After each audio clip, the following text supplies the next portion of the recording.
Hello there, Q.u.A.n.IQ here. So, I wanted to talk about the Botham Jean Amber Guyger trial situation. Now, in 2018, in Dallas, a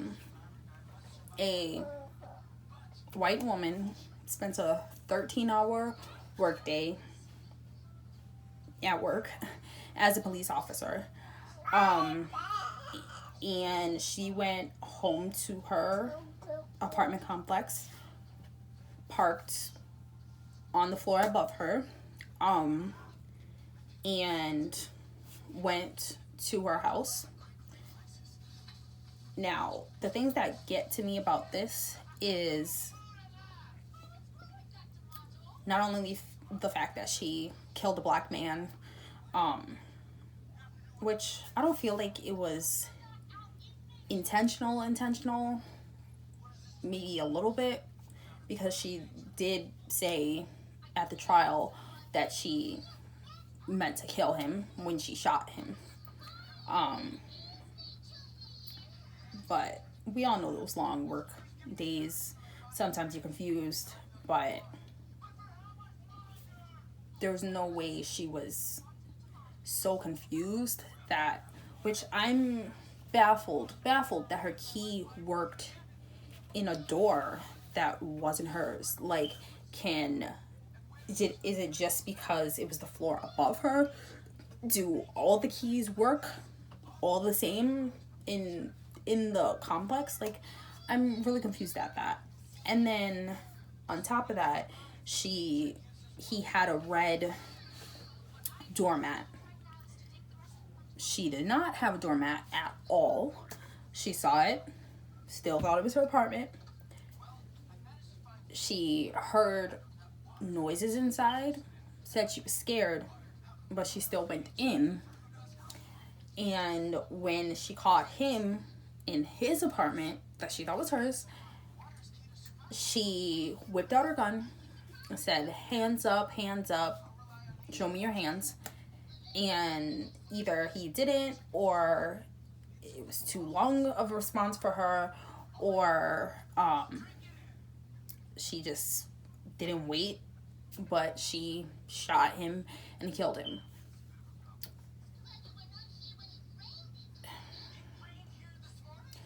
It's really sad, like, that this family had to lose a member of their family, and I can't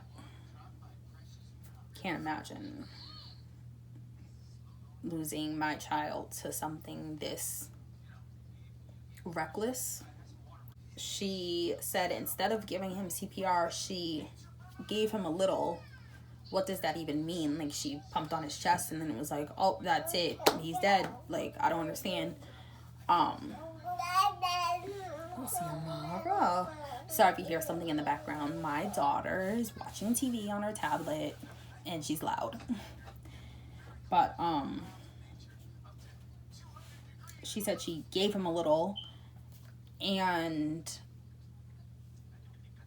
before she called the cops, she texted her boyfriend and told him to come to the crime scene, which I'm confused at. And then on the emergency response call, they played it, and she was just like, oh, I thought this was my apartment, I'm gonna lose my job.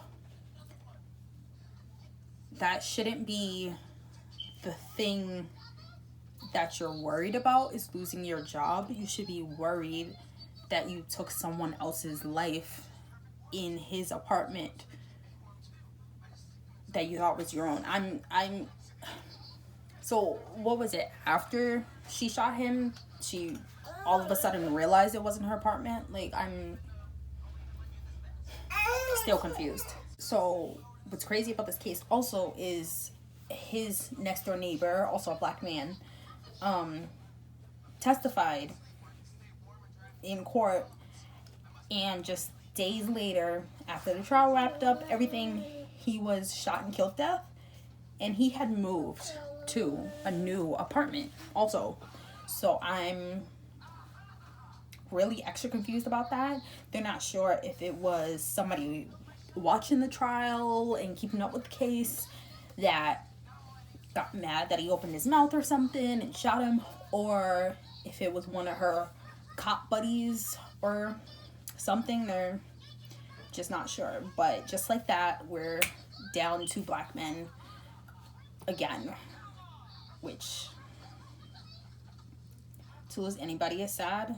You know what I mean? Like, it's not just that they were black, it's that Botham was educated. Like, it's not like he was in a gang or, you know, running the streets at night. He was just home in his apartment, chilling, minding his own business. And on they show the clip of the cops getting there, and they immediately ran up the stairs and started performing emergency CPR on him. Like, this guy was like really going in. He was just like, damn, you would have broke my chest if you did that to me. Like, boom. Like, but why did it take for them to get there to perform CPR instead of for her to notice her mistake and do it? And I feel like that's why she got 10 years, because of all the circumstances surrounding that. She should have known it wasn't her apartment, and she should have known that he didn't do anything. Nothing. It's like nothing. I'm just here chilling. Somebody walks in, shoots me. Oh, I thought this was my house. That's just crazy to me. But that's just kind of the world we live in, and I'm glad that justice, at least in a little sense, was performed and taken for his family, because his mom was so sad. And to hear a mother's cry for her lost child is just unbearable. Like, I've heard it so many times watching these crime watch stories, watching ABC stories, watching the news.